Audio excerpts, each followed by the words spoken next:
Hi friends, how are you? I'm fine. Welcome to Shivasri Spoken English classes. What are you doing now? I am studying now. I am Studying now. studying now. Okay.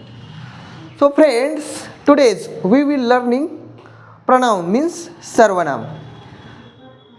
सर्वनाम नामाबद्दल विशेष माहिती सांगणाऱ्या शब्दास सर्वनाम असे म्हणत असतो आपण. त्याला इंग्लिशमधून काय म्हणतात? प्रनाउन. प्रोनाउन नामाच्या पूर्वी ह्याचा अर्थ होतो. Do you understand? Yes. Yes. Okay. आता बघा, नॉमिनेटिव्ह प्रथमा, ऑब्जेक्टिव्ह द्वितीय आणि पजेसिव्ह षष्टी हे आज आपण शिकणार आहोत. तर नॉमिनेटिव्ह म्हणजे काय?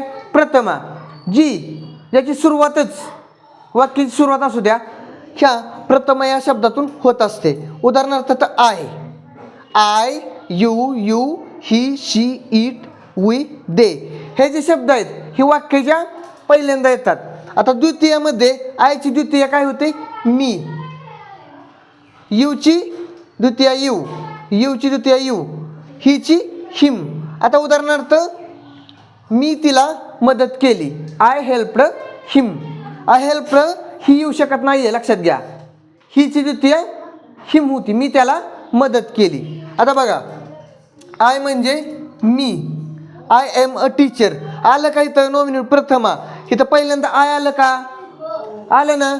म्हणजे ह्याचा अर्थ असा होतो की याची जी वाक्याची सुरुवात जी आहे ती ह्या शब्दातून होत असते.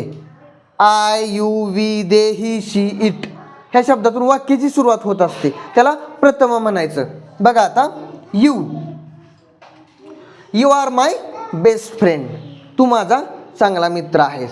ही इज माय बेस्ट फ्रेंड असं बेसिकली बोलू शकतो. She is my best friend. Do understand? Yes. It ते त्या, ते ती तो. वी म्हणजे आम्ही. आता वी सोबत नेहमी आर येतं. We are best friend. आम्ही चांगले मित्र आहोत. आता मुलींना जर बोलायचं म्हटलं तर वी आर बेस्ट फ्रेंड्स. आम्ही चांगल्या मैत्रिणी आहोत असं येणार. आता आता बघा, आता आपण बोलू शकतो का नाही माय सेल्फमध्ये. आता आपण ती पुढे शिकणारच आहे. माय सेल्फ स्वतःबद्दल असं बोलायचं की माय फादर इज फार्मर. समजतंय का? My father is farmer. They have आलं का? They have own business. त्यांचा स्वतःचा व्यवसाय आहे. They have own business. Do you understand? समजतंय का? आता ऑब्जेक्टिव्ह म्हणजे द्वितीय. हे जे आहेत हे शब्द दुसऱ्या स्थानी येत असतात. पहिल्यांदा हे शब्द कधीच येत नाही आहेत. असं कधी ऐकलंय का? यू असं पहिल्यांदा आले वगैरे येऊ शकत नाही आहेत. हर कधी आलंय का पहिल्यांदा? नाही आहे. आवर कधी आलंय का? नाही आहे. ठीक आहे, हे दुसऱ्या स्थानी येत असतात. आता आयची द्वितीय मी येते. मी म्हणजे मला. इथं मी होतं ह्याचा अर्थ इथं मला होतो. आता यूचा तू, तुला, तुम्हाला असा होतो. युवर, तुम्हाला. आता हीचं द्वितीय काय होते मुलांनो? हिम. ही म्हणजे तो आणि हिम म्हणजे त्याला. Do you understand? समजतंय का तुम्हाला? येस. आता आय हेल्प्ड हिम. मी त्याला मदत केली. आलं का हिम? हिम वाक्य शेवटी दुसऱ्या स्थानी तिसऱ्या स्थानी कधी येईल? पण पहिल्यांदा आलं का हिम? नाही आहे, लक्षात ठेवा. आता इट्स म्हणजे त्याला. इट्स म्हणजे त्याला, तिला असं येतं. आवर आमचा, आमची, आमचे. Do you understand? Okay. Our batch is very positive.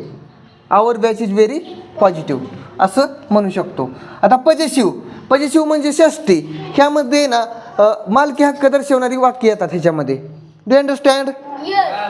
हां. आता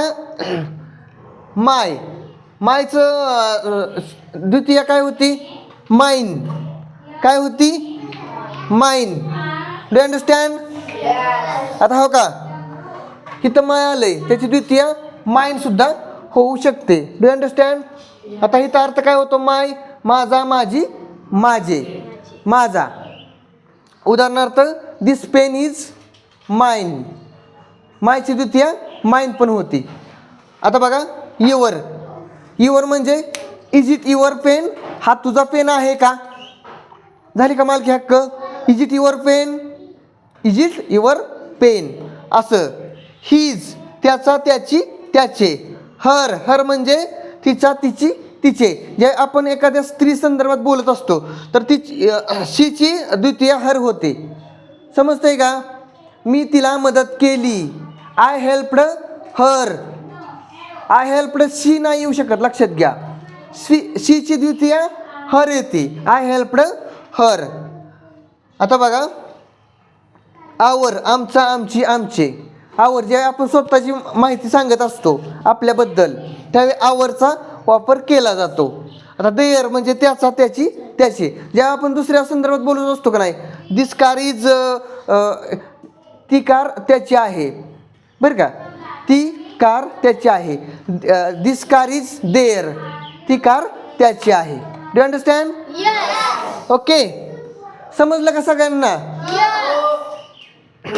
एव्हरीवन पे अटेन्शन, सर्वांनी इकडे लक्ष द्या. Pro noun. प्रो म्हणजे पूर्वी, शब्दाच्या पूर्वी येणारे शब्द त्याला काय म्हणतो आपण, सर्वनाम.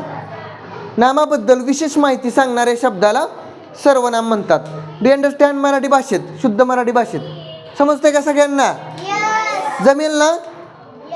ओके.